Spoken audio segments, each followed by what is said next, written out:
The Galactic Defense Academy stood on a moon with no name. It was a cold place made of metal and stone. Thousands of young soldiers from hundreds of species came here to learn how to fight. They came to become warriors. Most of them succeeded, but some did not. In Training Hall 7, a group of Valari cubs sat on the floor. Their fur was gray and brown. Their ears hung low. Their tails did not move. They had just failed another drill. It was their 9th failure in 3 cycles. The Valari were a proud species. They looked like wolves that walked on 2 legs. They had sharp claws and strong bodies. Their homeworld was full of forests and mountains. For thousands of years, they had been great hunters. But these cubs were not great at anything. There were 6 of them. The oldest was named Kira. She was female, with silver fur and golden eyes. She was supposed to be the leader, but she was too quiet. She never gave orders.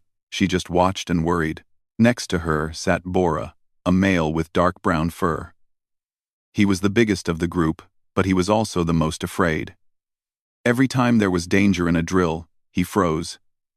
He could not move his legs. The twins, Miru and Taru, sat together as always. They were small and fast, but they never listened to anyone. They did whatever they wanted. In combat, that was very dangerous. Young Pyrrha was the smallest. She was only 12 cycles old, too young for the academy, but her parents had died in the border wars, and the academy was her only home. She tried very hard, but her body was weak. The last cub was Roku. He was male, with one ear torn from an old accident.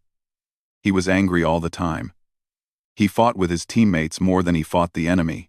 Commander Threx stood in front of them. He was a Korthan, a species of tall beings with blue skin and 4 arms. He had trained soldiers for 50 years. He had never seen a group this bad. 9 failures, he said. His voice was cold. 9 times you have entered the combat simulation. 9 times you have been destroyed. Do you know what happens to soldiers who cannot fight? The cubs said nothing. They already knew the answer. They die, Threx said. They die, and they get others killed with them. You are a danger to yourselves and to anyone who serves beside you. Kira raised her head. Commander, we are trying our best. We just need more time. Threx laughed. It was not a kind laugh. Time? I have given you more time than any group in Academy history. You have had extra training, extra lessons, extra chances. Nothing works. You are broken. Bora whimpered softly. Pyrrha wiped tears from her fur. Even angry Roku looked down at the floor. The council has decided, Threx continued. You will be given one more chance. One final trainer will be assigned to you. If you fail again, you will be removed from the academy. You will go home in shame. Your families will know that you could not become warriors. The cubs felt their hearts sink. To fail was bad enough. To be sent home was worse than death for a Valari. Their culture valued strength above all things. A Valari who could not fight was nothing. Who is this trainer? Kira asked. Threx made a sound of disgust. A human. From Earth. The cubs looked at each other in confusion.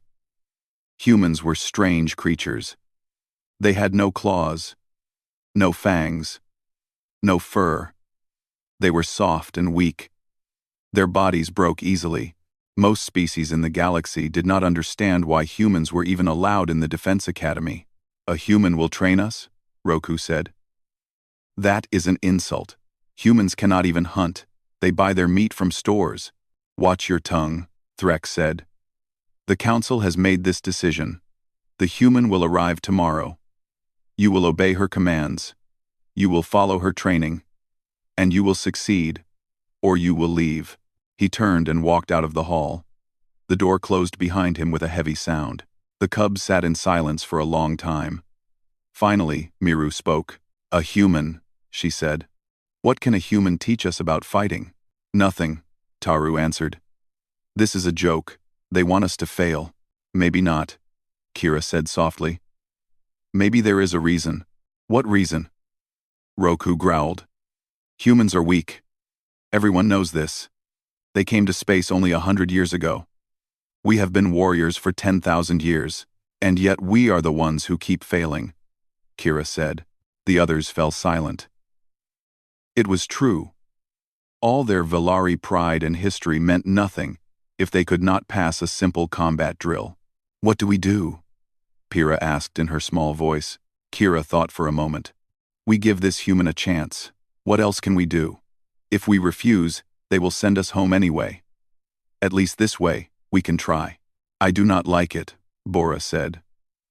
But Kira is right. We have no other choice. Even Roku nodded slowly. He was angry, but he was not stupid.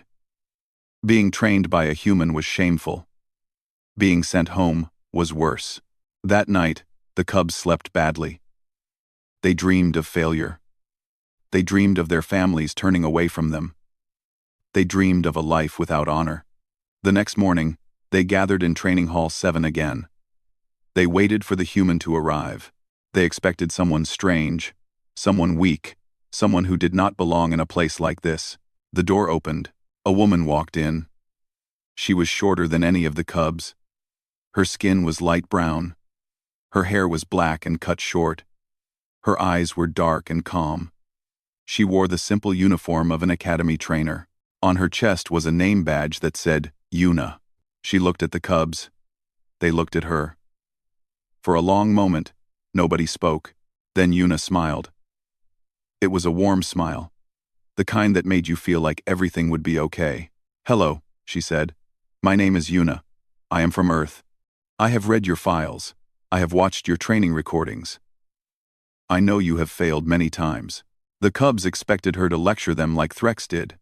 They expected anger and disappointment. But Yuna kept smiling. I also know something else, she said. I know why you failed. And I know how to fix it.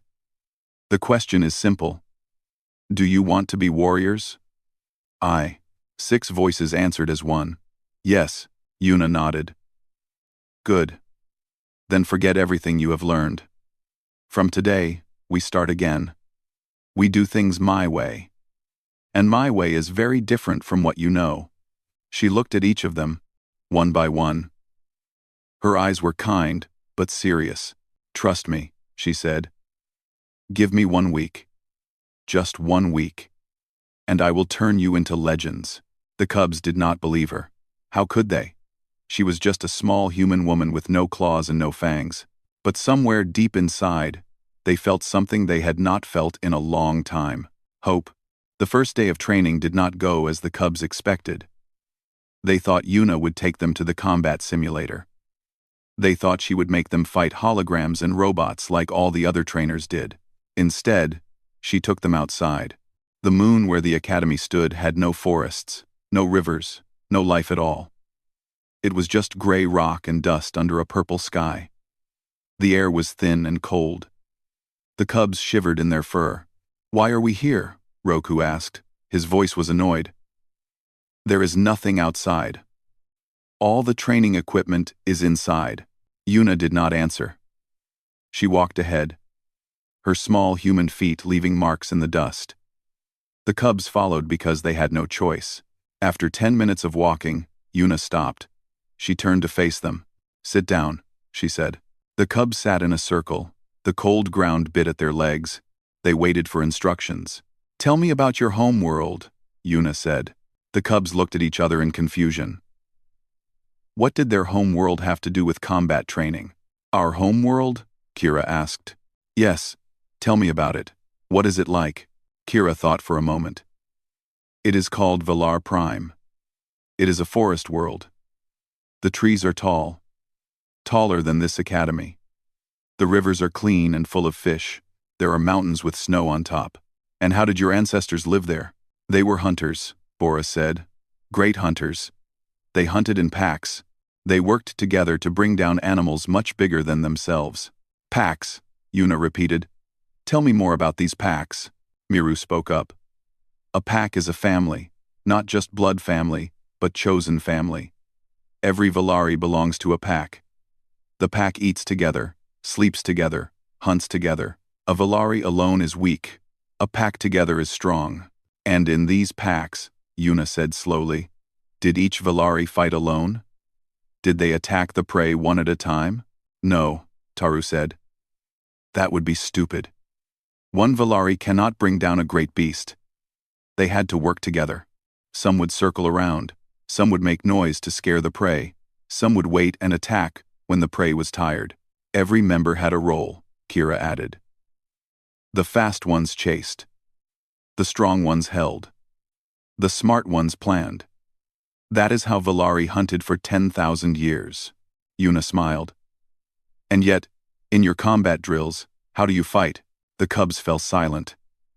They suddenly understood what she was asking. We fight alone, Pyrrha said quietly. Each of us tries to defeat the enemy by ourselves.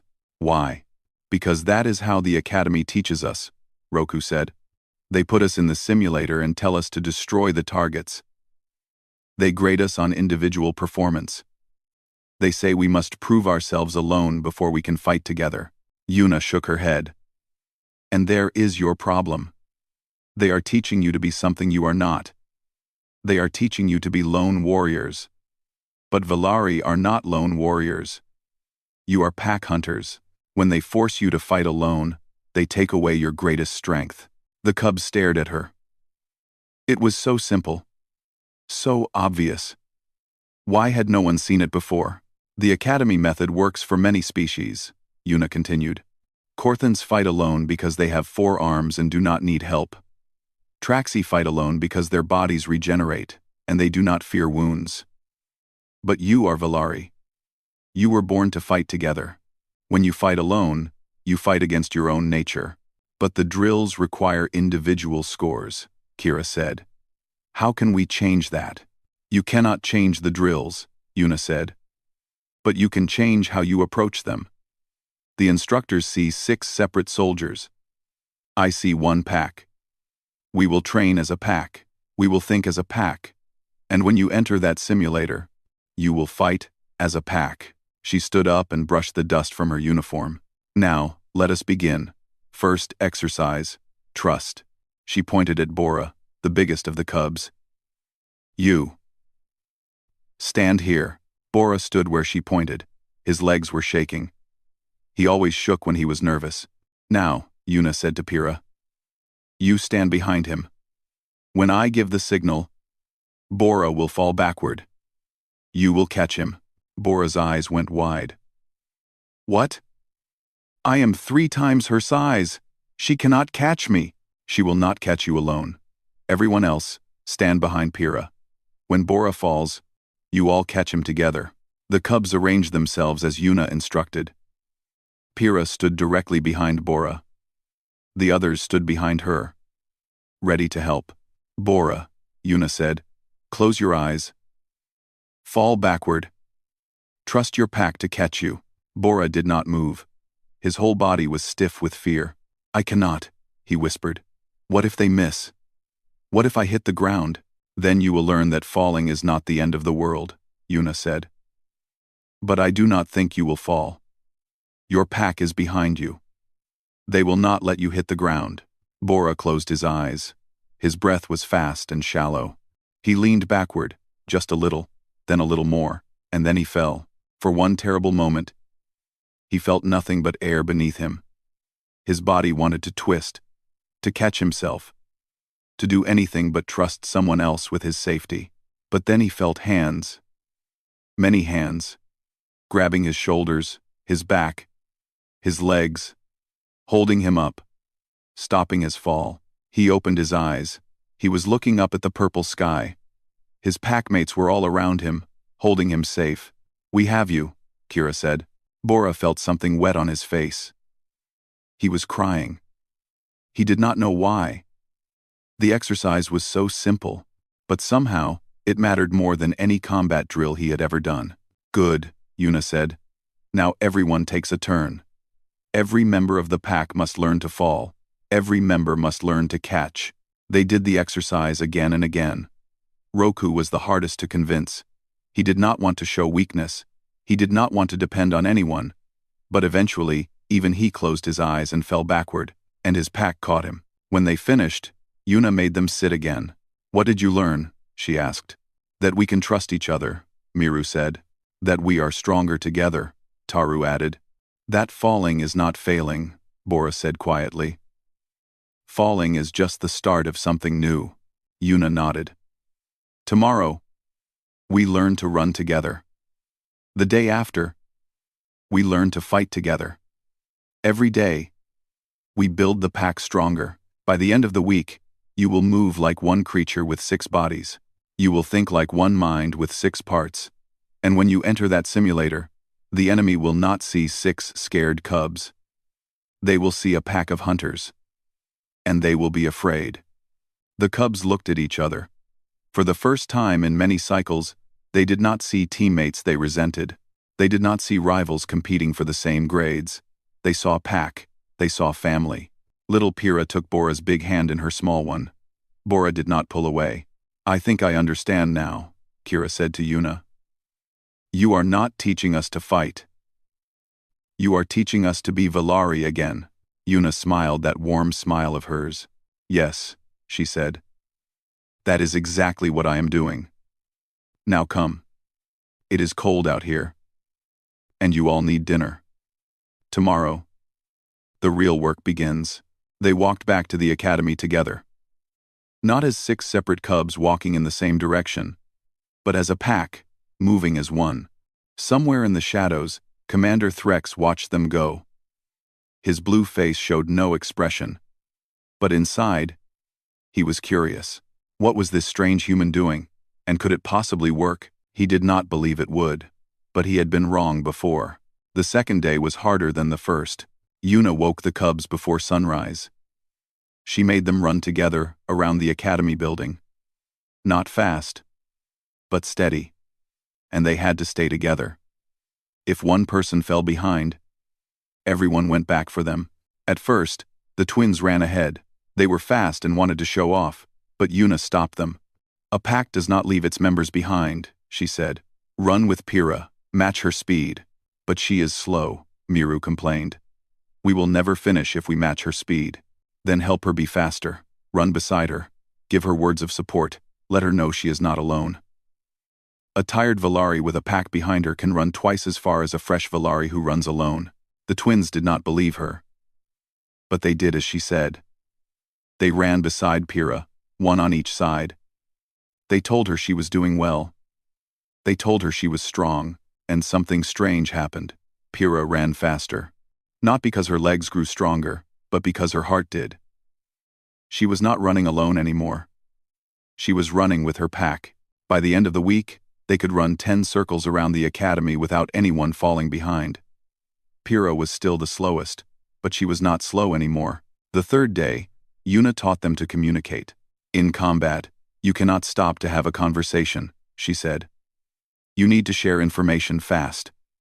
Your ancestors used sounds and body signals. You will do the same." She taught them to use their natural Valari calls. A short growl meant danger on the left. A long howl meant retreat. A clicking sound meant attack now. They practiced until the sounds became natural. But the most important thing she taught them was silence. "Watch each other," Yuna said. "Learn how your packmates move. Learn what their ears do when they are scared. Learn what their tails do when they see an opportunity. In time, you will not need sounds at all. You will know what they are thinking just by looking at them." The cubs practiced this too. They spent hours just watching each other. At first, they felt silly. But slowly, they began to see things they had never noticed before. Kira noticed that Bora's shoulders dropped when he was afraid. She learned to put her hand on his arm at those moments. The touch reminded him he was not alone. Roku noticed that the twins got excited before they did something reckless. Their ears would perk up and their tails would wag. He learned to grab them before they ran into danger. Everyone noticed that Pyrrha had the sharpest eyes. She saw things the others missed. They learned to follow her gaze when she stared at something. And all of them noticed something about Kira. She was the quietest of the group. She rarely spoke. But when she did speak, everyone listened. She had a calm strength that made others feel safe. On the fourth day, Yuna called Kira aside. "You are the heart of this pack," Yuna said. "Do you know what that means?" Kira shook her head. "I am not the strongest. I am not the fastest. I am not the smartest. How can I be the heart?" "The heart is not about being the best at anything," Yuna said. "The heart is about holding the pack together. When the others are scared, they look at you. When they fight with each other, you bring them peace. When they want to give up, you remind them why they are fighting." "I do not know if I can do that," Kira said. "You are already doing it," Yuna said. "You just need to believe in yourself. A pack follows its heart. Where you go, they will go. What you believe, they will believe. So believe in them, and they will do amazing things."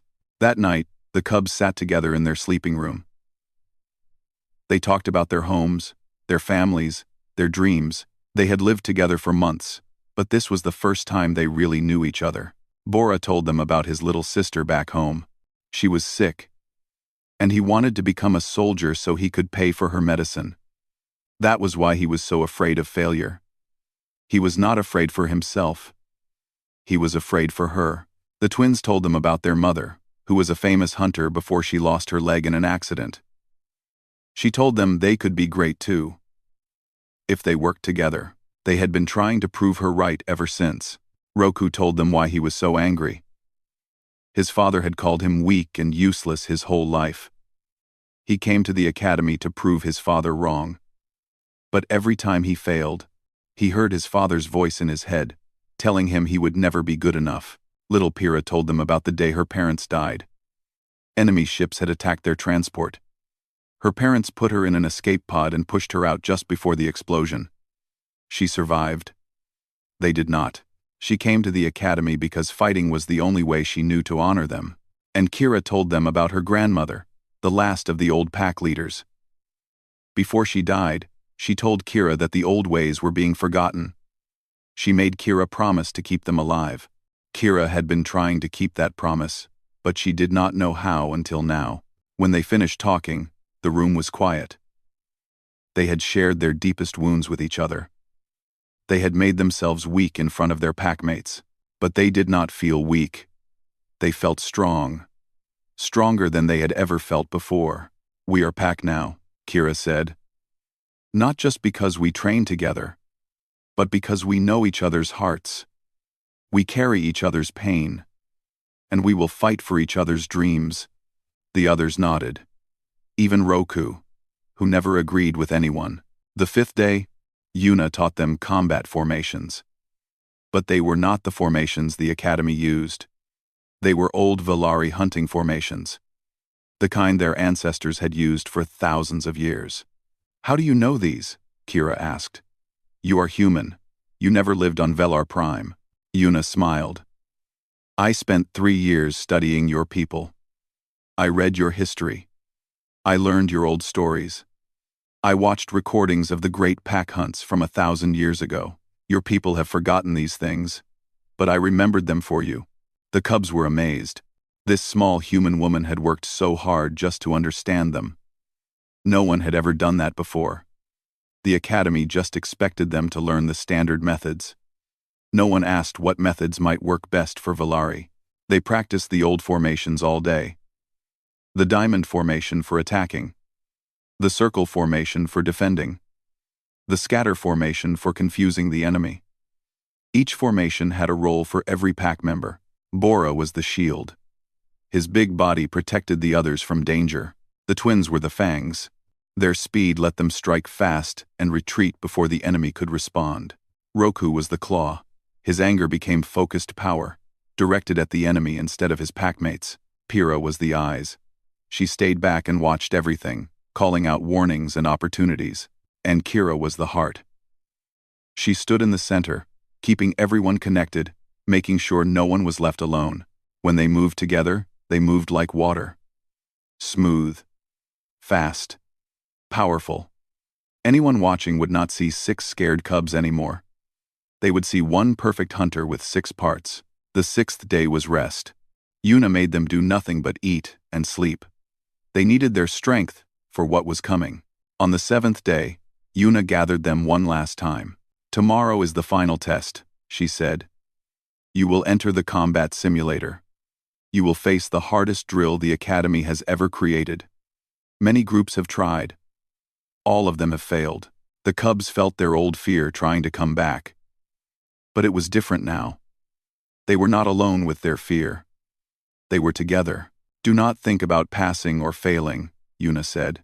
Do not think about the Academy, or the instructors, or your families back home. Think only of your pack. Fight for the Valari beside you. Protect them. Trust them. And they will do the same for you. She looked at each of them with pride in her eyes. You are ready, she said. Now go show the galaxy what a pack of Valari can do. The combat simulator was a massive room deep under the Academy. The walls could change to look like any place in the galaxy. The floor could become sand or water or stone. Robots disguised as enemy soldiers would attack from every direction. The final test was called the Gauntlet. It was designed to push soldiers to their absolute limits. The scenario was simple, but brutal. A team had to cross a battlefield, capture an enemy flag, and bring it back to the starting point. Along the way, they would face wave after wave of enemies. No team of cubs had ever completed it. Commander Threx stood in the observation room above the simulator. Beside him were a dozen other instructors and officers. They had come to watch the Valari cubs fail. Most of them had bets on how fast the failure would happen. Yuna stood at the back of the room, silent and calm. She had done everything she could. Now, it was up to her cubs. The 6 Valari stood at the starting point inside the simulator. The walls had become a ruined city. Broken buildings stood all around them. The enemy flag was visible in the distance. On top of a tower, between them and the flag was an army of combat robots. A voice came from above. The test begins in 30 seconds. Prepare yourselves. The cubs formed up without being told. They moved into the diamond formation naturally. Bora at the front, the shield. Miru and Taru on the sides, the fangs. Roku at the back, the claw. Pyrrha behind Bora, the eyes. And Kira in the center, the heart. Remember, Kira said softly, we are pack. We move as one. We fight as one. We survive as one. For the pack. The others answered together. The buzzer sounded. The test had begun. The first wave of enemies came from the left. 10 robots with plasma rifles. In the past, the cubs would have scattered in panic. Each of them would have tried to fight alone. They would have gotten in each other's way. They would have fallen one by one, but not today. Kira gave a low growl. Left side. The pack shifted together. Turning to face the threat, Bora raised his training shield. Plasma fire splashed against it like rain against a rock. While Bora held the line, the twins moved. They split apart, circling around the enemy. The robots tried to track them, but they were too fast. Miru struck from the left. Taru struck from the right. Their training blades cut through robot joints with perfect timing. Roku waited. Watched. When one robot tried to flank Bora, Roku was there. His blade took its head off before it could fire, and Pyrrha saw what no one else did. 3 robots were climbing a ruined wall, trying to get a high angle on the pack. Above, she called. 3 enemies.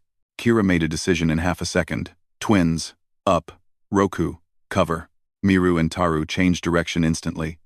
They ran up the wall like it was flat ground. The robots did not have time to aim before the twins reached them. In the observation room, Commander Threx leaned forward in his chair. The first wave was destroyed in 90 seconds. No injuries to the pack. They moved forward. Kira kept them close. Every step was careful. Every corner was checked.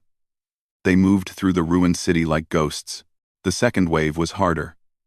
20 robots this time, attacking from 2 directions at once.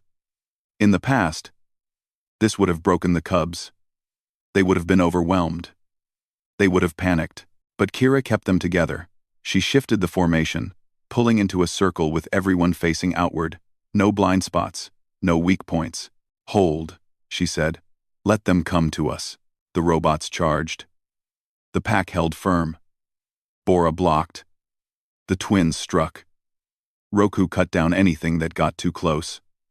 Pyrrha called out every threat before it arrived, and when the right moment came, Kira gave the signal. A sharp bark. Attack now. The pack exploded outward like a star. They hit the robots from every direction at once. The machines could not adapt. They were designed to fight individuals. They had no programming for fighting a pack that moved as one mind. The second wave fell in 2 minutes. One minor injury. Bora had a small cut on his arm. He did not even notice it. The third wave made the observers gasp. 50 robots, heavy armor, shield units, sniper units. It was the wave that always ended the test. No Cub team had ever gotten past it. The Cubs looked at the army in front of them. It seemed impossible. How could 6 young Valari defeat 50 armored machines? But Kira did not hesitate. Scatter formation, she said. Draw them apart. Then regroup and strike the center. It was a hunting technique from old Valar Prime. When prey was too big and dangerous to attack directly, the pack would scatter it first. They would make the prey chase them in different directions. Then, when the prey was tired and confused, the pack would come back together and strike the weak point. The Cubs scattered. Each one ran a different direction. The robots tried to follow, but they could not track 6 targets at once. Their formation broke. Their heavy units fell behind. Their snipers lost their lines of fire. And then, as one, the Cubs turned. They did not need to speak. They did not need signals. They just knew. They had practiced this moment 100 times. They had dreamed about it.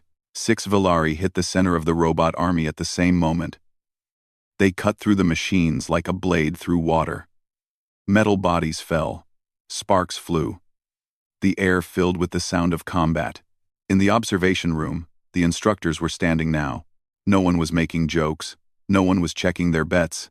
They were watching something they had never seen before. A pack of Valari fighting the way Valari were meant to fight. The third wave took 5 minutes. When it was over, the Cubs were breathing hard. Pyrrha had a bruise on her shoulder. Roku had lost a piece of ear to a lucky shot. But they were alive. They were together. And the path to the flag was clear. They ran forward. The tower was close now. Just 100 meters away, and then the final wave appeared. It was not robots this time. It was something worse. A simulation of a dreadnought. A massive war machine, 3 stories tall, armed with plasma cannons and crushing feet. It was the boss of the gauntlet. The thing that made grown soldiers run. The thing that had ended every attempt to complete this test. Stars above, Bora whispered. His legs wanted to freeze. His body wanted to run. But Kira put her hand on his arm. The same touch she had learned to give him during practice. The touch that said, he was not alone. We are pack, she said. We are not afraid. She looked at the dreadnought. It was huge. Powerful. Terrifying. But it was just one enemy. And they were 6. Diamond formation, she said. We bring it down together. I will. They formed up. They faced the monster. And when it charged at them with cannons blazing, they did not run. They attacked. Bora took the first hit on his shield. It knocked him back 10 feet. But he did not fall. The twins went low, slashing at the machine's legs. Roku climbed its back, stabbing at its sensors. Pyrrha found a gap in its armor and called it out. And Kira, the heart of the pack, made the final move. She ran straight at the dreadnought.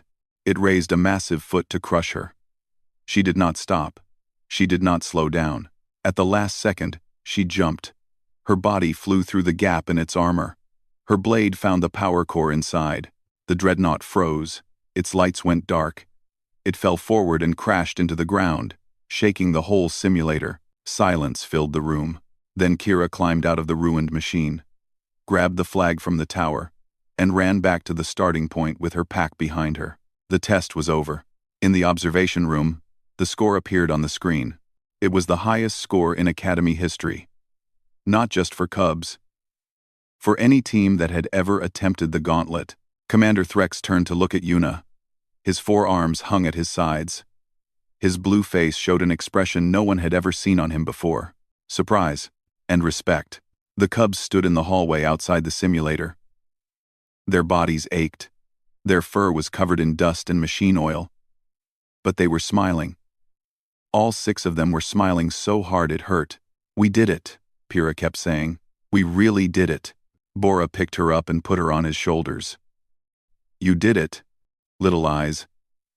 You saw the weak point. Without you, we would never have brought that monster down. Without all of us," Kira said. "We did it together.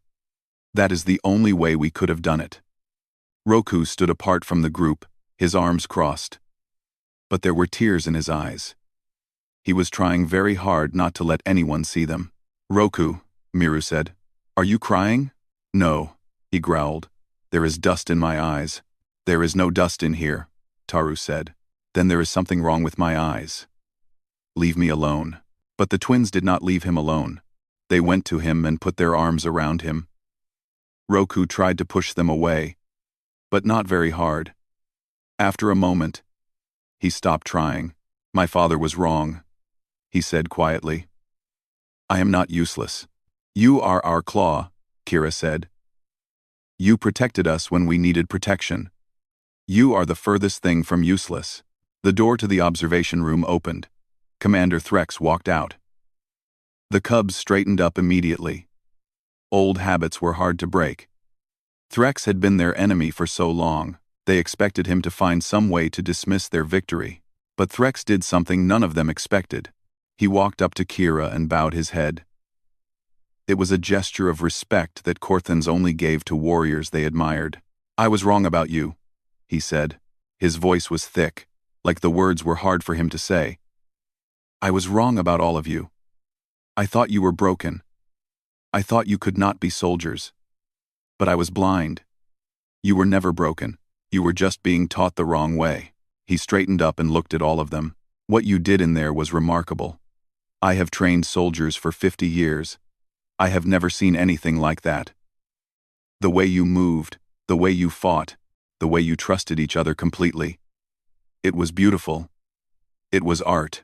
The cubs did not know what to say. Threx had never given them a single kind word before. Now he was calling their fighting beautiful.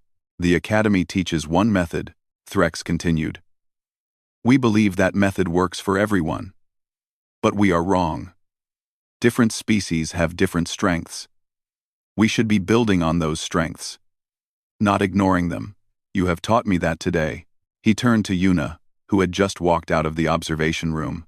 "And you," he said, "you saw what we could not see.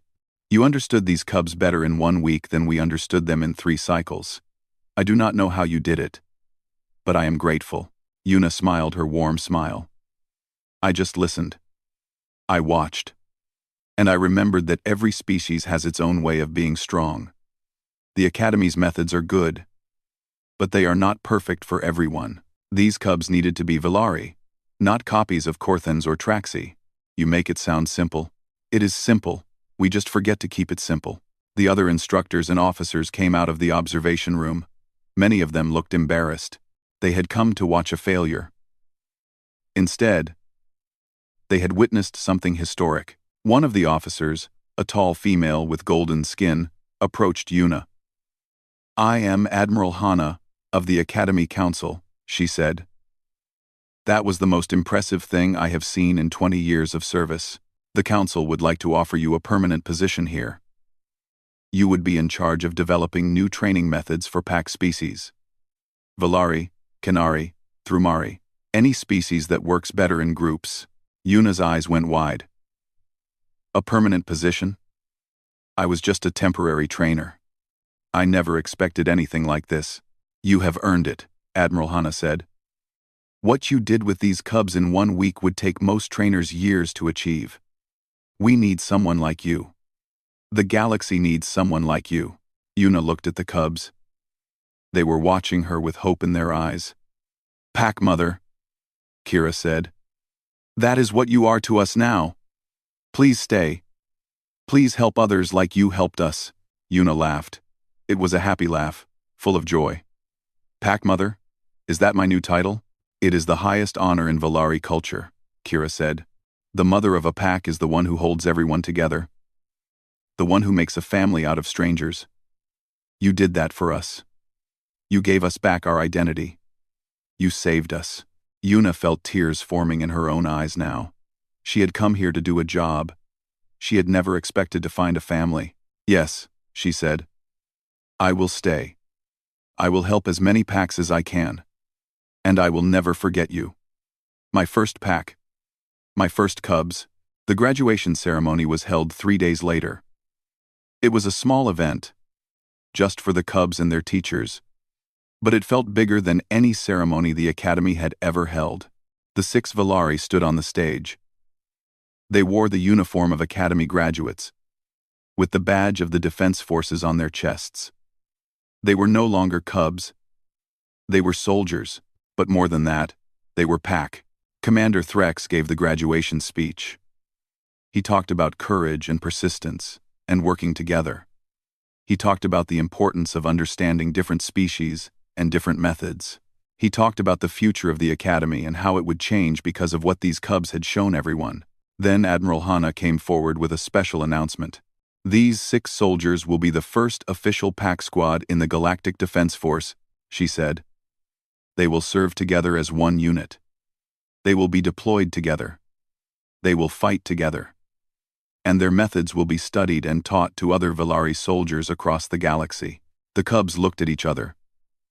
They would not be separated. They would stay together. The pack would survive. After the ceremony, the cubs found Yuna standing by a window. She was looking out at the stars, her small human form outlined against the darkness of space. Thank you, Kira said. For everything. We would be nothing without you. Yuna turned to face them. Her eyes were shining. No. You would be exactly what you are now. Strong, brave, loyal Valari. I just helped you see it. The strength was always inside you. It was always inside your pack. Will we see you again? Pyrrha asked. Of course, Yuna said. I am Pack Mother, remember? A pack mother never abandons her cubs. No matter where you go, no matter how far you travel, I will be watching. And I will be proud.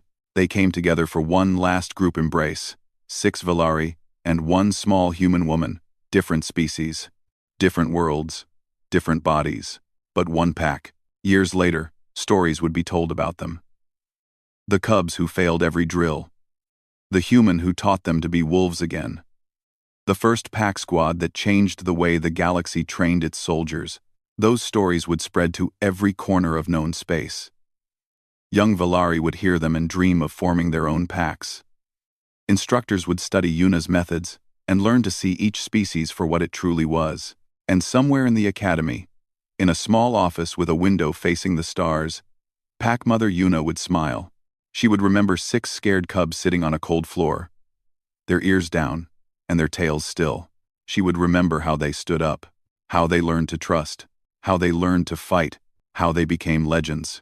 And she would know, without any doubt, that she had done something good, something that mattered, something that would last long after she was gone. The galaxy was a big place, full of danger and darkness and war, but it was also full of packs, full of families, full of people who would fight for each other until the end. And that was enough. That was everything.